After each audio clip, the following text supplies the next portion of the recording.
success you have, you want more. It doesn't matter how beautiful you are, you want to be more beautiful. This is the reality. So when we look at Western society, what do we find? We find something pretty horrifying. We find a whole culture completely obsessed with consumerism. And what is the result and what is the consequence of that? What is the result and the consequence? The consequence is that we have a very minute portion of the world's population consuming a huge portion of its resources. 17% of the world's population consumes 70% of its resources. 17% of the world's population consumes 70% of the world's resources. We know that the rainforests are being destroyed. We know that our environment is being polluted. We know that there is starvation, that people are dying. People do not have basic sanitation. People do not have basic access to clean water, to food, to basic medical care. But where is this taking place? These things are taking place in the so-called third world. But if you look to these so-called third world, you will find something very strange. You'll find these people are actually exporting food. They are although the people are dying, they are exporting food. Although they don't have sufficient medicines, they are exporting the ingredients to make the medicines. They don't have sufficient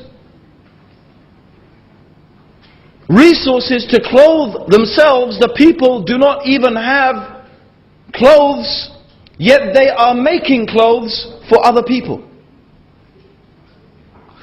Where is this food being exported to? Where are these ingredients and these resources and these minerals being exported to? Where are these clothes? These fashions? Where are they being exported to? Who is consuming all of these things? The West, America, Australia, Europe.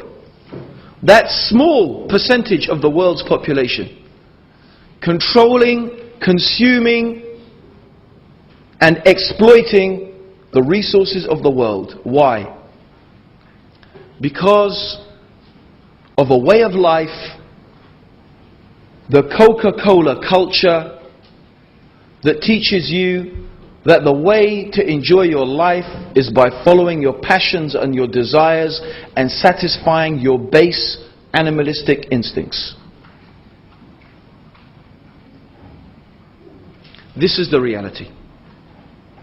And in order for this society, this culture, to continue to exist, it is necessary that large portions of the world's population lives in poverty and is subjugated politically, economically and ideologically. Because the Western capitalist materialistic system depends on being able to exploit people. It depends on being able to acquire food and minerals and resources and labor at the most minimal cost, and to be able to repackage it and resell it at the maximum cost.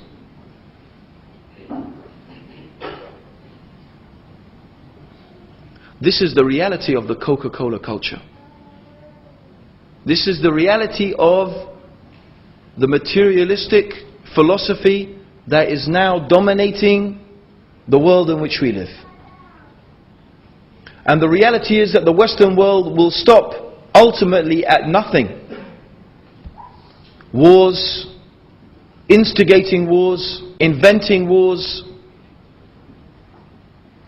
murdering people, bombing them, killing them. It is all not really important in order to achieve the ultimate goal of dominating the world economically and politically and militarily. Why? As they say, to guard our precious way of life. That's what they say. That's what George Bush told us. To guard our precious way of life. Their precious way of life means that we are free to follow our passions and our desires, that the way to be happy is to have as many material goods as you can, and it doesn't really matter if the rest of the world suffers as long as we have our precious way of life. That's the reality.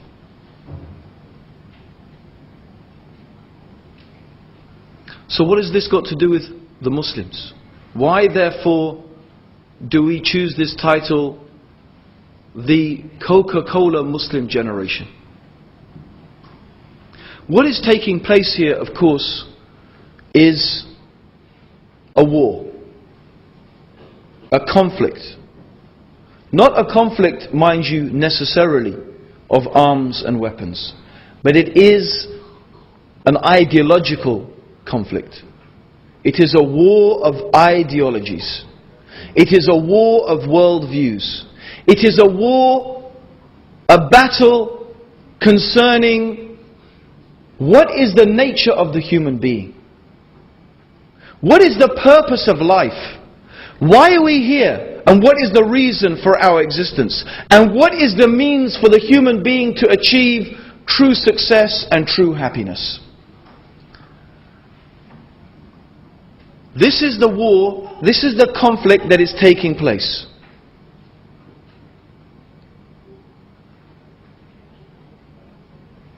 So what we find is another worldview, another ideology, another concept, and that is Islam. Islam teaches something quite different.